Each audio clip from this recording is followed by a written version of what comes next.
ভাই ভাই আমারে আল্লাহর রাস্তায় 10টা টাকা দেন না। ছোট ভাই, টাকাটা তো আমি মসজিদে দিয়ে দিচ্ছি, এখন তো আর আমার কাছে কোনো টাকা নাই। ভাই আমারও 10টা টাকা দেন না, আমি আল্লাহর কাছে দোয়া করবো, আল্লাহ আপনার মনের ইচ্ছা পূরণ করবে। একেই তো মসজিদে দান করলাম, এখন আল্লাহ আমার মনের ইচ্ছা পূরণ করবে।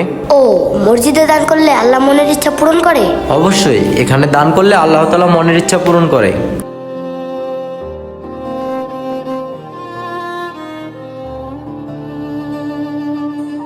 এখন কি আল্লাহ আমার মনের ইচ্ছা পূরণ করবে? অবশ্যই তোমার মনের ইচ্ছা পূরণ করবে। তো তোমার মনের ইচ্ছা কি?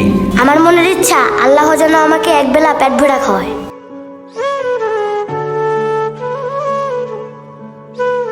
এই ছোট ভাই, এদিকে আসো। কি ভাই, ডাকলেন কেন? আল্লাহ মনে হয় তোমার মনের ইচ্ছা শুনছে। আল্লাহ তাআলা মনে হয় তোমার মনের ইচ্ছা পূরণ করবে। কিভাবে ভাই? আল্লাহ তাআলা মনে হয় আমার মাধ্যমে তোমার মনের ইচ্ছা পূরণ করবে। কিভাবে ভাই? আপনি না বললেন আপনার কাছে টাকা নাই, তাহলে আমার মনের ইচ্ছা পূরণ করবেন কিভাবে? আল্লাহ তাআলা কিছু না কিছু ব্যবস্থা করে দিবে। তুমি এখন চলো, যাই।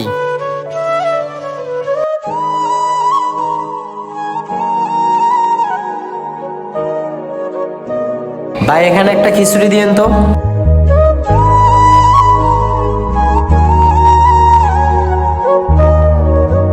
নাও, খাও।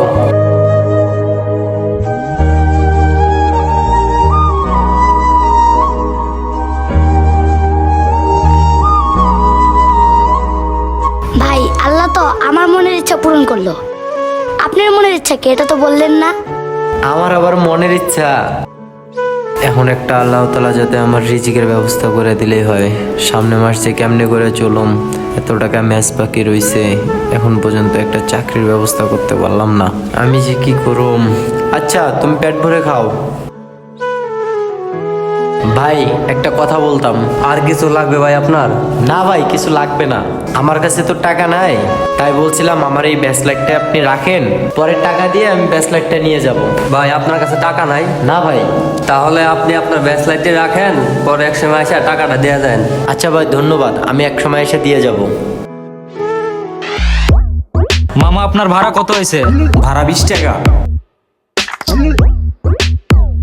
এই লো। আরে জীবন যে।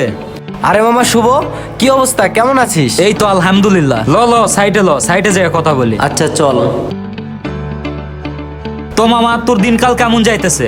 এই তো মামা আলহামদুলিল্লাহ, চলতেছে কোন রকম। তোর অবস্থা দেখে তো তোরা চিনা যায় না, তোর তো গেটআপ সেটআপ দেখে তো আমার মাথা নষ্ট। তোর তো দিনকাল মনে হয় ভালোই যাচ্ছে, তো কি করা হইতাছে এখন? এই তো বন্ধু আছি প্রাণ কোম্পানিতে অ্যাসিস্ট্যান্ট ম্যানেজার পোস্টে। তো তুই কবে ঢাকায় আইলি? আমারে তো কিছু জানাইলি না, কি করতেছস এখন? এই তো বন্ধু, 2 মাস হয় ঢাকায় আইছি। আপাতত একটা মেসে আছি, আর কয়েকটা ফ্যাক্টরিতে সিভি জমা দিছি। চাকরি বাকরি এখনো হয় নাই। দেখি আজকে আরেকটা ফ্যাক্টরিতে ইন্টারভিউ দিয়ে আসলাম, ওরা কিছু বলে না বলে, আল্লাহ কিছু না কিছু একটা ব্যবস্থা করে দিবে। তো বাড়ির সবাই ভালো আছে?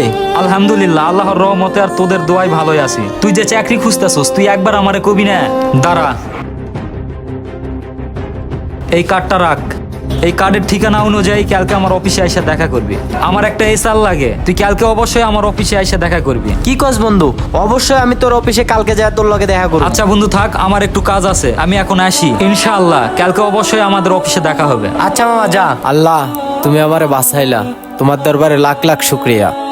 ভাইয়া, আপনি তো আপনার মনের ইচ্ছা বললেন না, আপনার মনের ইচ্ছা কি আমি বুঝতে পারছি। শুকরিয়া ভাই, সবই আল্লাহর ইচ্ছা। জীবন যতই কঠিন হোক, আল্লাহর কাছে কঠিন কিছুই না। তোমার দোয়া গ্রহণের সময় আল্লাহ তাআলা সব ঠিক করেই রেখেছেন, তুমি শুধু ধৈর্য ধরো আর আল্লাহ তাআলার উপর বিশ্বাস রাখো।